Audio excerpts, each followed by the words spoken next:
Halo Sobat Syaferian, perkenalkan nama saya Gabriela Ainita Bulandari, biasa dipanggil Ayen. Saya salah satu murid dari SMAK Santo Fransiskus Xaverius Ruteng. Di sini saya akan menjelaskan materi teks negosiasi.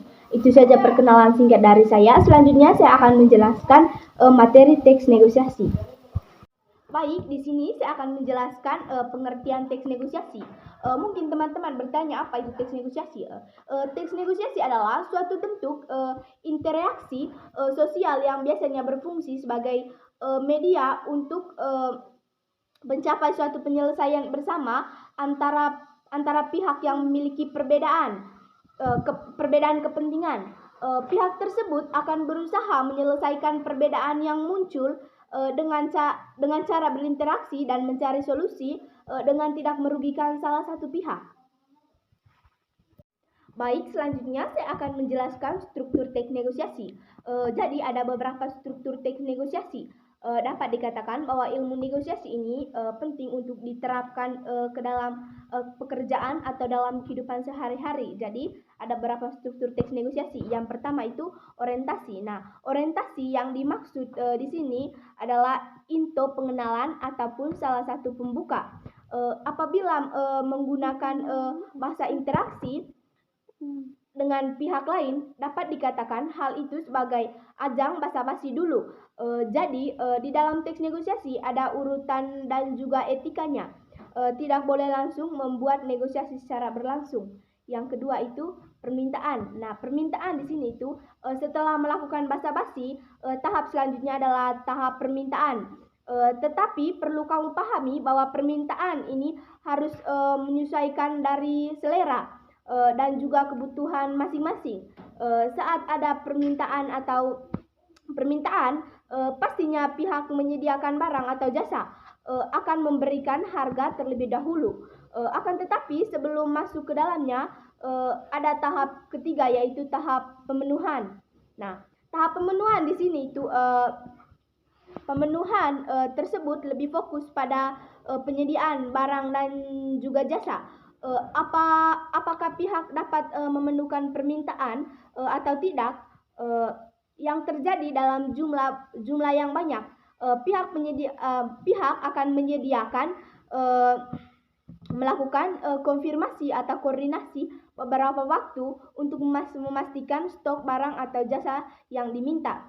Yang keempat, penawaran. Nah, penawaran di sini kita sudah masuk ke tahap penawaran. Jadi apabila tahap-tahap di atas sudah cukup, maka akan terjadi penawaran. Nah, apabila harga yang ditawarkan belum cocok dan tidak sesuai, kita bisa melakukan negosiasi sebelum akhirnya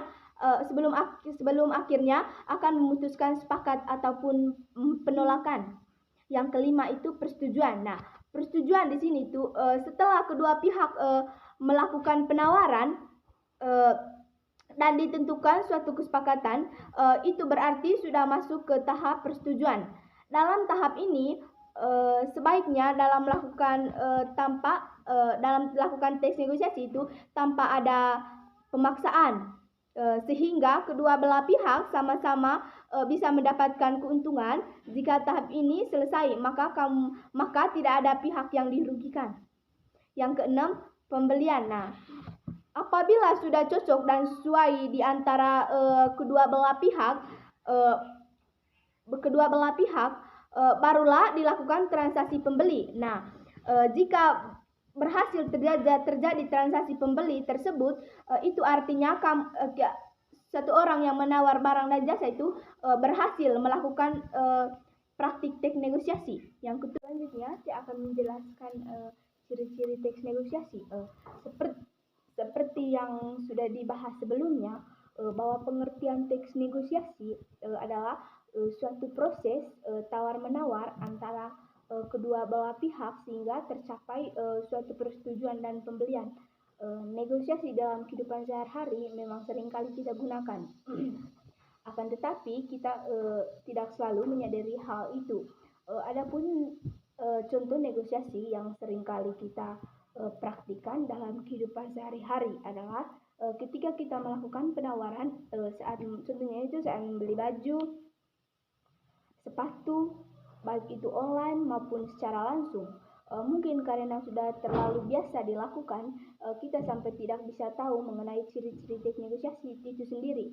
Berikut ini saya akan menjelaskan ciri-ciri teknik negosiasi. Yang pertama itu berupa dialog, tapi terkadang juga ada yang terbentuk sebuah proposal penawaran. Nah, hal ini tersebut bergantungan pada konteks keperluannya. Yang kedua itu ada lawan yang bisa diajak dialog. Apabila dialog sendiri berarti itu bukan termasuk negosiasi. Yang ketiga berupa kepentingan komunikasi baik secara tertulis maupun lisan, langsung atau tidak langsung. Nah, yang keempat munculnya proses negosiasi karena adanya perbedaan antara dua belah pihak. Nah, yang kelima tujuan akhir negosiasi adalah mendapatkan kesepakatan. Jadi itu saja ciri-ciri teks negosiasi. Baik, selanjutnya saya akan menjelaskan kaidah kebahasaan teks negosiasi. Inti dari pengertian teks negosiasi adalah salah satu percakapan tawar-menawar untuk mencapai suatu persetujuan ketika kita melakukan suatu negosiasi. Nah, sebaiknya menggunakan kaidah kebahasaan negosiasi. Berikut ini kaidah kebahasaan teks negosiasi yang perlu kita perhatikan. Yang pertama itu adanya kalimat atau ungkapan yang bersifat membujuk atau persuasif. Yang kedua itu selalu mendengar argumen sampai akhir dan tidak mengelahnya.